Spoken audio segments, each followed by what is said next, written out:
A study of 2,000 young Australians has found that 1 in 5 have had a nude or semi-nude image of them distributed without their permission, while 1 in 10 have been threatened with it. What's worse, these numbers are on the rise. Yeah, today on Parent Trap, we're looking at what's been labelled online image abuse and how parents can keep their kids safe in the age of smartphones and social media. For more on this, we're joined by Dr. Joanne Orlando from Western Sydney University, who specialises in the social effects of children's use on technology. Great area to be involved with. You must be so busy, Joanne. I am, yes. OK, if this happens to your child, what is the first step? What should we do? So that is, you know, I have a daughter, somebody has redistributed some sexy picture of her that she only meant for her friend. What happens? That's right. So the first thing you need to do is collect evidence. So not a nice job, but something that you need to do.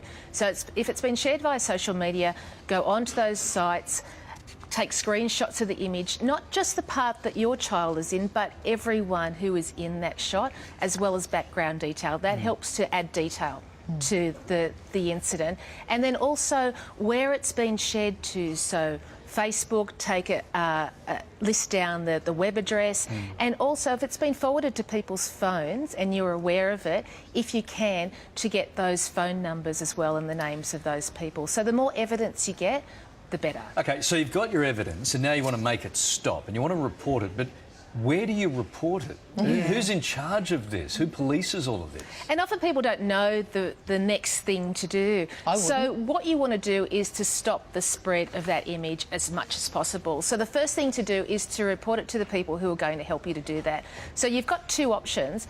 If your child is under 18, then there's a national organisation called the E-Safety Commissioner. So it's been set up by the government and they're there to protect young people online.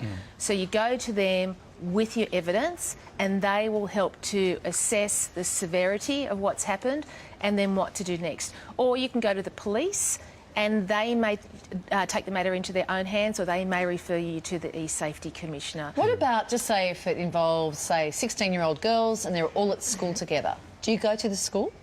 Yeah, well, you'd go to the E-Safety Commissioner first, but because it's a school-based thing, the principal would definitely be someone that you involved in the whole process. Same with if it's at a workplace, if they're working a part-time job, if it happens there, it has to involve the workplace as well.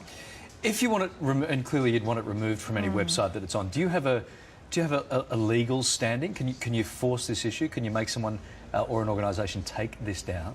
Absolutely. So if it's on a Facebook site or another social media site, they actually have sections on their site that you go to request to have something like this taken down. So each of these social media sites have got a set of standards. So if the image or the information has breached that standard, they'll take it down. But if it's a website, then you need to find out who owns, who controls the content. So that can just be in the About section, or if you can't find that, you need to just look up. It's a really simple process who the webmaster is, and it's a very simple process. It gives you the name and the email address to contact. OK, what if it's just a picture doing the rounds on people's phones? Yeah, doing the rounds on people's phones, then you can, you know, there's a lot of steps there. You can ask people personally, but the best move is to contact the E-Safety Commissioner because they help to reduce the number of things that you have to do. They advocate on your behalf. This is what kids need to know, and we're out of time. If you forward it on, you're in trouble as well. Even if you haven't been involved in